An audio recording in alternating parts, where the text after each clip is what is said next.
Well, what is going on, everybody? Welcome everybody into Mafia Bets on the Overreaction Buffalo Sports Network, presented by FanDuel. This is a Bills Mafia-based sports betting show, a special episode for this week's football game on Thursday Night Football, where we give you the ins and the outs of the Buffalo Bills matchup, the whys, the why nots for this week's betting lines and bets, and what you should bet and what you should stay away from, what you should hammer, all of that good stuff. But my name is Joe Miller, and you can find me on Twitter at Joe Miller Wired, alongside my co-host, that guy right there, Dan Frederick, our professional sports bettor, who you can find on Twitter at Buffalo Freddy. Please do us a favor. Please like, please subscribe, whatever platform you are consuming this presentation on. Please hit that like button, hit that subscribe button. Tell a friend. If you are a gambling type of person and you've got a group of friends that you text and all that kind of stuff back and forth with, let them know about this show. But it is so good to have every single one of you guys joining us. This is a special episode, as I said, for this Thursday night Buffalo Bills hosting the Miami Dolphins. We're going to squish the fish, but we are going to do a short segment for you just on this game, and then because it's a Bills game, and then we're probably going to come back to you on Saturday for all the weekend stuff. But Dan, how you feeling? We're great. It's been a wonderful day. I like Bills only, short and sweet. We got a lot of Bills content in a short period of time. It's gorgeous outside. We're gonna do this. We're going to give everybody some winners on this Bills game, and then we're going to go party at the Bills game. Love it. So coming off of last week, the Buffalo Bills go in and they throttled the New York Jets in a contest that wasn't even as close as probably that score 30-10 looked like. But that was the only loser of the week, right? Yeah, that game specifically was pretty much the only thing that we really had going on. I had actually put a poll up on Twitter. I gave Bills Mafia the opportunity to pick what I would bet separately with my own personal funds. You know, obviously we're limited here. Yes. I gave Bills Mafia 3 choices of things we mentioned on this show, right? I gave them Jameson Williams over 48.5 yards. He goes for 108. I gave Javonte Williams over 53.5 yards. He goes for 97. And then I give Breece Hall over under rushing and receiving in the 80s. 83.5, I believe, is the number. Combined. Yep. Over 80% of Bills Mafia chose for me to bet on Breece Hall. The only loser. The only one we had. I'm one of them. Yeah, I chose Breece Hall as well. Too. That was the obvious choice, though, right? And I keep pushing on this show, stay away from the obvious, dig deeper, right? I like that line, too. I really did. But situational football, right? Bills got up to jump on him right away, sack, fumble. Fields is all of a sudden happy feet in the pocket. They're not throwing the ball at all. They abandoned the run game. Mm-hmm. Yep. It definitely did not go well for that. It was a bizarre game. Clearly, we knew, I think we talked about it, that the Bills were going to sell out to stop the run, that this did not present the same challenges that Lamar Jackson presented as a thrower in Justin Fields. But Breece Hall, you said it last week. I've said it on this program, not this program, but this network many times. Breece Hall is a bill killer. He's a guy that the Bills, just even in blowout games, Breece Hall will rip off a 60-yard run. Like garbage time, right? He's garbage time killed us as well. We're going to talk about this later on the show about how there's been a lot of garbage time yardage, and I think that actually affects the game tonight as well. Anything that you bet on, situational football, right? The Bills are blowing out Miami tonight, or if the game's close, there's different things that can happen. Achane's dump passes, etc. later tonight, I think can really be a factor. We'll discuss that later, but the way the game goes is how you want to bet. Well, let's get a wrap up real quick from you from the other take it bets that you had from last week, and how do we do? I said Lions, everything. I couldn't even pick one thing to tell you guys. I just thought the Lions, everything was going to crush. Right. Oh, the land of the overs. 73 points. They had 52. They hit the over themselves. Right. Look, Jameson Williams, big winner of the week last week. It was something we talked about a lot. Laddering. We've discussed laddering, how I like to get odds, better payouts. When you pick a winner and they go up the ladder, if their line like his was 48.5, if he hits 60, you're getting a really good payout. If he hits 80, you're getting 3 or 4 to 1. If he goes over 100, you're getting like 7 to 1. And look at that right there, 108 yards. We combined him with a few other individuals for really big paydays. It worked out very well in our favor. Um, look at this right here. Back to back to back Detroit Lions bets that paid off huge. This is a ladder, ladies and gentlemen. I want to explain this as best as I can. Here is his line, 48.5. That pays near even money. We put 10 of our 100 units on it, got back 1877. Jameson Williams over 90 yards, paid over 4-1. $5 bet paid back $25.50. $5 on him to score a touchdown was over 2-1. So in the course of 2 weeks, we are up 73 units and change. Back to Nice. weeks, we've had 30-40% winners overall. I am all about consistency. We're doing very well. And Mr. Consistency so far, and a lot last year too, has been James Cook, right? Yep. James Cook has been just doing very well for the Bills. Everybody thinks Josh is a superstar, which he is. He is. He's got the lights all over him. But Steady Eddie has been James Cook. It really has been. All right. I'm trying to add James Cook to the stage. We'll do that in 1 second. But he had a line of 75.5 yards last week. Right. Goes over it by 70 or so. Is this the one you're looking for? Yeah, that's it right there. Got 75.5. That was one of the things I said to Hammer during the Bills game. This week as well, his over-under for rushing and receiving is 83.5. I'm hammering that this week for sure. I'm not just a homer on this. He's hitting that left and right. Almost every single game, Josh is dumping off the ball to him on third and marginal, where he's just getting James Cook the ball in space. Right. The blitz is coming. He'll motion James over to another direction, and then he's just off to the races, right? But I'm not taking James Cook for rushing alone or receiving alone very often at all, unless the odds are really in our favor. He keeps getting like good yardage of both, and they keep giving us pretty low numbers for his overall yardage. So until he doesn't anymore, I'm just going to keep betting James Cook's rushing and receiving. And this week it's 83.5 yards. I took that and I parlayed that with several other things that I really like. All right, well, let's get into this week as we are, and I think what's happening, StreamYard is acting funny, so you want to hit the remove button before you go to the next one, because it's not auto losing the one. It was giving us trouble earlier, as you saw when we were setting up the show. So I would probably just hit the remove and then go to your next one versus just totally flipping them out. But just so everybody knows, we're going to talk real quick about what Dan likes for this Buffalo Bills game. Keep in mind, every week we are betting 100 units, and that unit is effectively for you, or could represent whatever is comfortable for you, is smart for you. So, betting with wisdom. Clearly, you want to make sure that there's food on your table. You're not, losing gas money, or you're not paying your rent. So what you can afford without it affecting your life. Right. And so you don't have to bet. I say it every episode. You don't have to bet every game. Pick the things you love. Put your most amount of units on things you love over and over and over again. Less is more. But this is a very smart strategy and safe way to keep yourself from getting in trouble. Pick an amount of units, put a dollar amount on those units, whether it's a penny, a nickel, 25 cents, $1, $10, depending on what you can afford for us. It's 100 units. And you would probably recommend too, Dan, that you just pick 100 units and then signify what those 100 units or what each unit is going to be. For us, it's $1. So we're betting 100 units every single week. And getting into this Buffalo Bills, Miami Dolphins defense, I think for me, as you and I talked even earlier today, a lot of times we just fall in love with our players. So this is a game that the Bills should win. We know the Bills should win.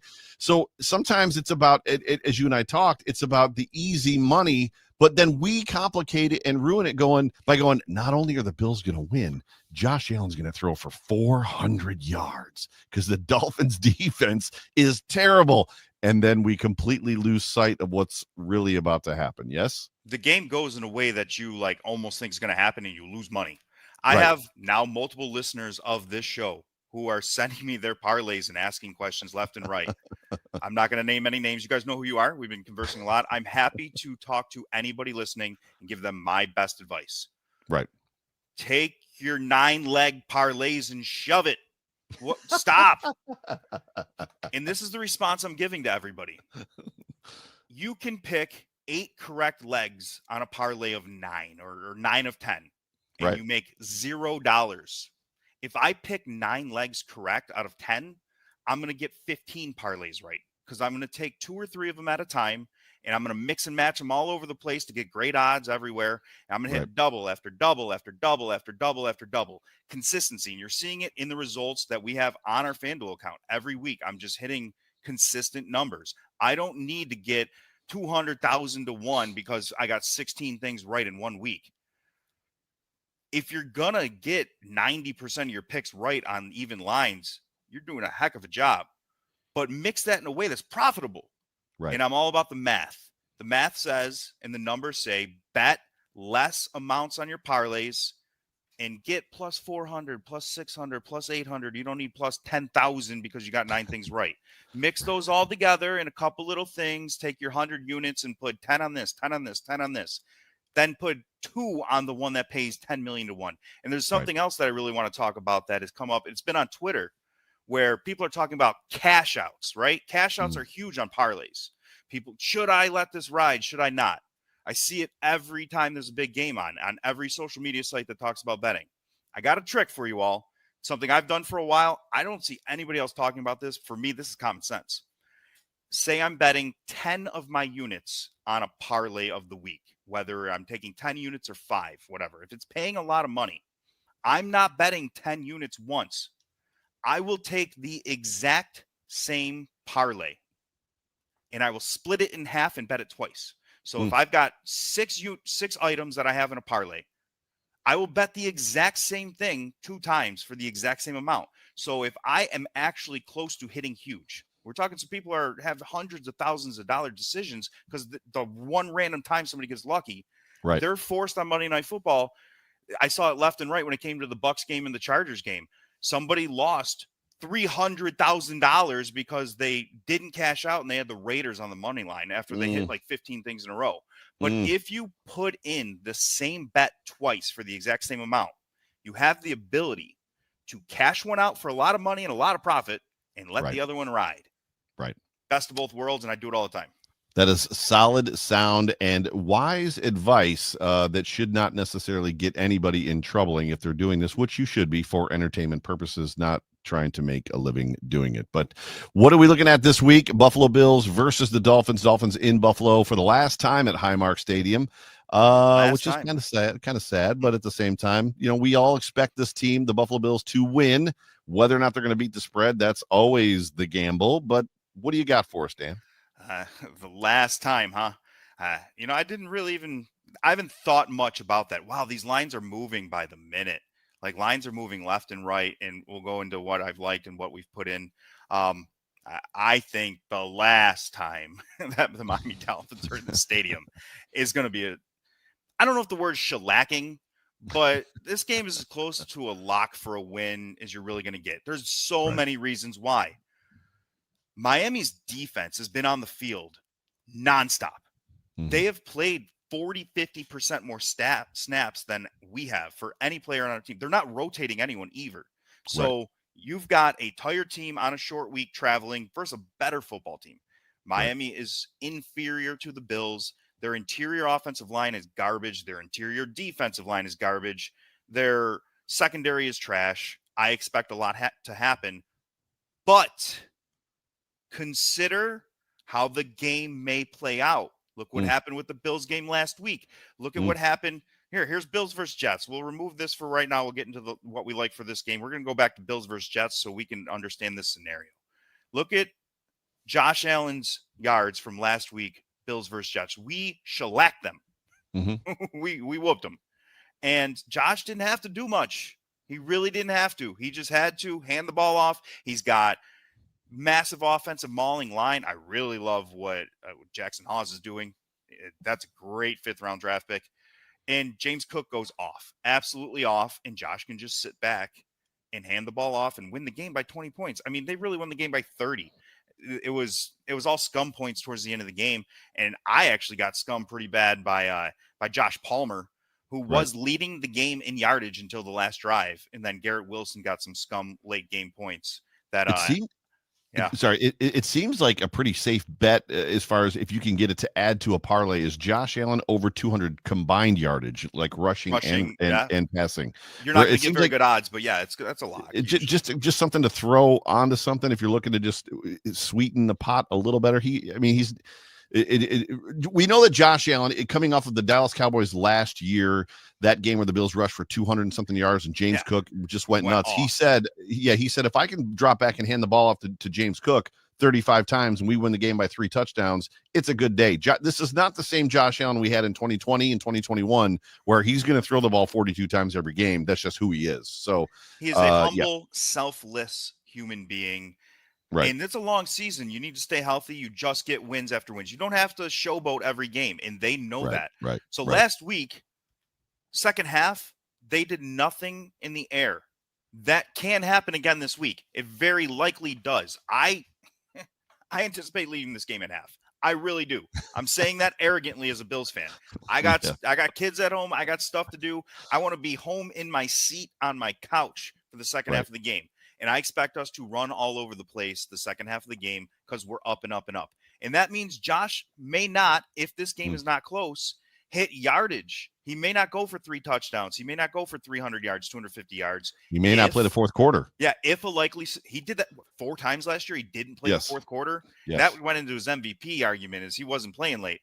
But look at these stats right here for Josh, and I think this can happen again. And look what happens in that scenario. You've got just very marginal numbers for all the receivers, for all of them, really. And then you've got a ton for the running backs. I believe in this situation, if the game's out of hand, I would be looking for Ray Davis late in the game because he's going to get incredible odds.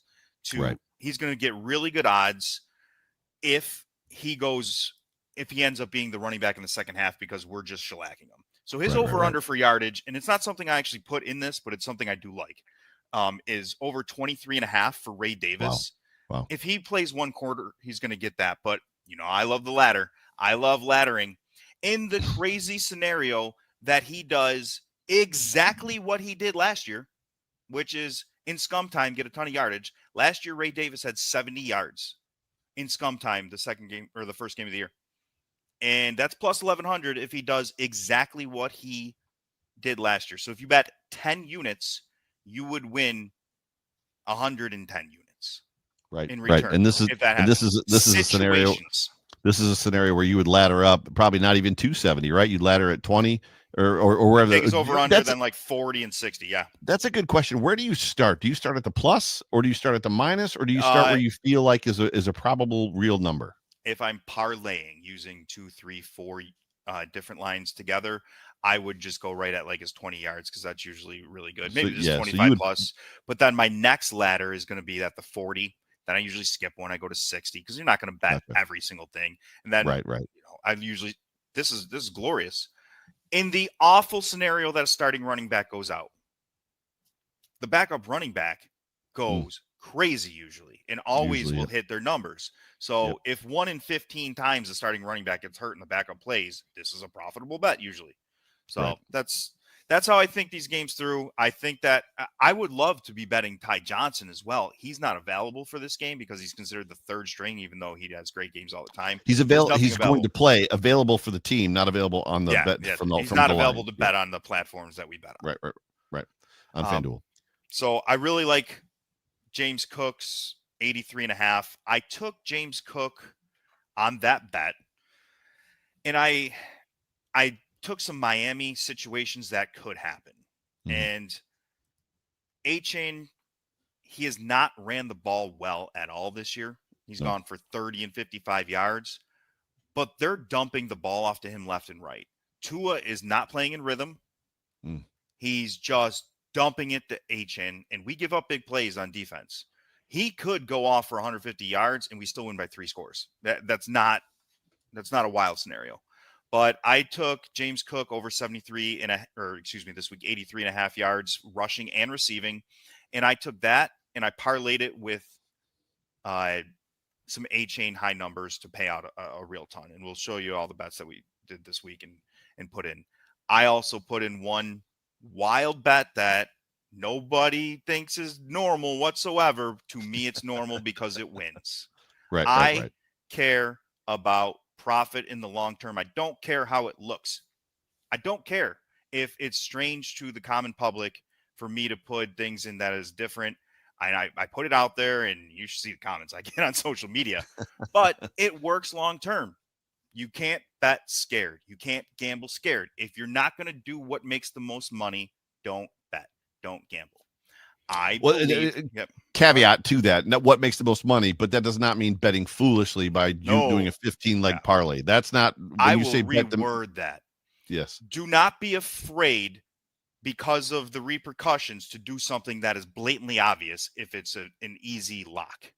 Right. The Bills' money line this week to me is a lock of all locks because what we discussed, because of how tired their defense already is, because we're a way better team. I don't know any scenario that I truly believe Miami can win this game. So the Bills this week, this is everything we put in, and I'll show every single bet we put in for the Bills game specifically. I have already bet all 100 units this week, and I anticipate having them back to bet again this weekend, and we're going to double up. So I took Cook over 83.5 rushing and receiving. Then I took A-Chain over 97.5 rushing and receiving, because even if he gets 30 yards rushing, he's averaging like 100 yards receiving a game just off dump offs. And we talked about scum time. If they're way behind, Tua's going to be being blitzed. He's being blitzed at an insane rate, and he's just dumping off the ball left and right to A-Chain on receiving, right? But I bet all 100 units, and I put 90 of them.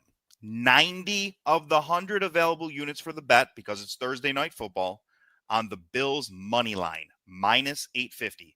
Now, everybody's going to think that's great. Why would I bet that much? Oh, you're going to bet that much a week. We talked about betting 100 a week and sticking to that, right? 100 units. Yep. 100 units a week. So I put 90 of those 100 units on what I think can't miss. Right. And it only pays back 100 units and change. But it's an easy 10% win. And if you can make 10% in any big transaction over and over and over again, you're just going to stack wins. It's like this. If you get a 10% gain in a year in a stock market, that's a great year. Why wouldn't you want a 10% win on a bet that you don't think you can possibly lose? So it's Thursday night football. All the winnings from tonight, I anticipate just having back, and we're going to have our 100 units plus everything we're free rolling. But I put 90 of the 100 units on the Bills money line, because I don't think there's a prayer Miami wins this game. I really don't. And I anticipate getting back those 100 units right away for us to go play with those bets on Saturday into Sunday. Awesome. Very good stuff, Dan. Oops, sorry about that. We both hit the same button at the same time. That was my fault. Fantastic. Gotta absolutely love it. Anything else for us, or you're just showing the bets? This is everything that we have in for the week, all 100 units. I want to make this wide open to the public. Everyone can see everything that we do. Yep. So there's the bets that he likes the most, and then there's other ones that he's taken that are kind of the quote unquote obvious ones that are out there that he likes. Super good stuff. This football game, very excited for it. You and I are both individually, because we're not at the same place, headed out to the tailgates and headed out to the football game. And nice short episode, so we can go tailgate. Yeah, and hopefully this is going to be a situation where, to your point, the Bills are up a lot. It probably won't happen that way because you and I are wishing it and wanting it. But, I've been wrong before many a times. I'm so confident that the Bills they're so better prepared than Miami. Vegas throws at us these crazy traps and whatnot. I as a Bills fan who went through the drought, I used to think negatively every single game. I am past that. I am, as a fan now, watching this team. Playoff games may be a little bit different, especially when you play the Kansas City Chiefs. Regular season game versus an opponent I think we're going to beat. I'm just on it. I think that the Bills are going to squash them. And expecting the win. Yeah, I would be floored if we don't. Really floored. Ladies and gentlemen, thank you so much for tuning into Mafia Bets on the Overreaction Buffalo Sports Network, presented by FanDuel. My name is Joe Miller. That is Dan Frederick. Super glad that you guys joined us. For me, for John, for Jerry, for Dan, for Ant, for everybody here at Overreaction. We love you guys. We appreciate you. Go Bills. Go Bills. Go Bills.